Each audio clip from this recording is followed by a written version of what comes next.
We're here at the south end of Aldgate station platforms, close to Minories Junction. And it was at this point where in the story the body of Cadogan West was found on the left-hand side of the track and outside of the rail bed, that is not in the 6-foot way between the rails, but on the outside.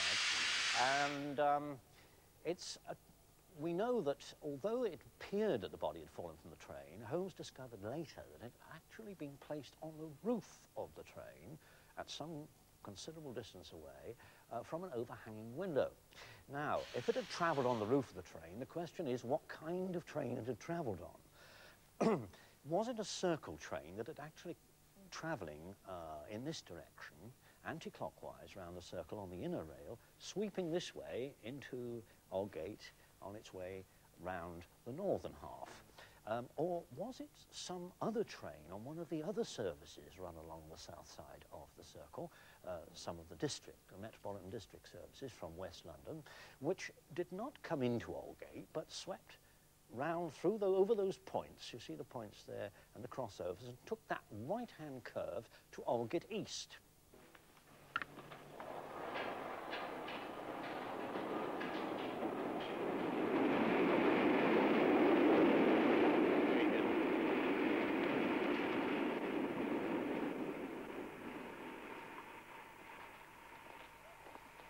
This is where the young man's body lay.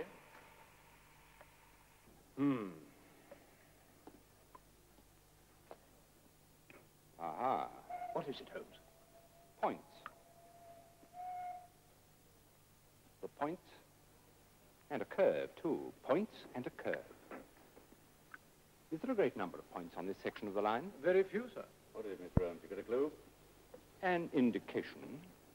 I believe that when Holmes came here and he exclaimed, points and a curve, I think it was that curve he was really referring to, and that the train was therefore one which didn't come into this station, but in fact took that right-hand curve round to Aldgate East, across those rattling points, and made the carriage lurch, and so the body would have fallen off, probably just past the crossover here, somewhere in between these two sets of rails. Everything fits together. Well, it suggests a few questions we might ask. Refresh my memory about it. Where exactly did Holmes deduce that the body joined the train? Wasn't it Gloucester Road? Yes, around Cromwell Junction, between Gloucester Road and Earl's Court in West London, somewhere in that district, where the district and the circle lines join together. Yeah. And I think that's where we have to search.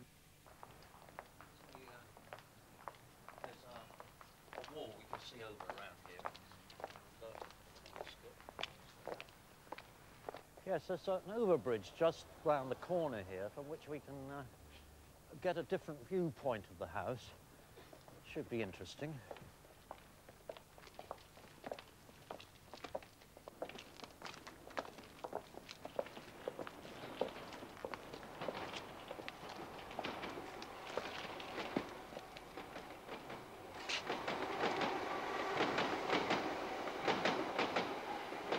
The original of Oberstein's house, 13 Coalfield Gardens.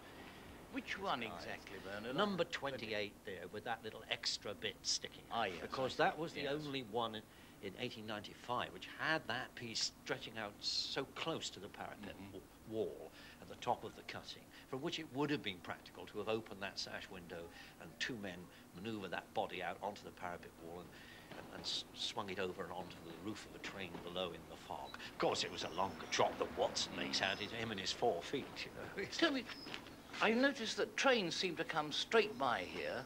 Do they stop very often there? Because... Not very often nowadays. They've altered the signalling. But 30 years ago, when I first investigated this case, they used to stop frequently, just outside, leaving the Earl's Court platform right under that window, often.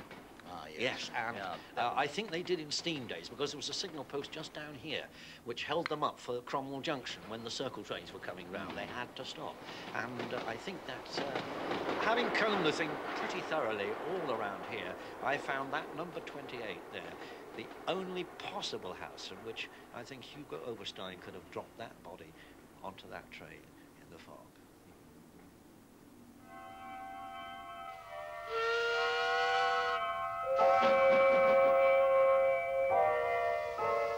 In the third week of November 1895, a dense yellow fog settled down upon London. From the Monday to the Thursday, I doubt whether it was ever possible to see from my windows in Baker Street the loom of the opposite houses. Holmes paced restlessly about our sitting room in a fever of suppressed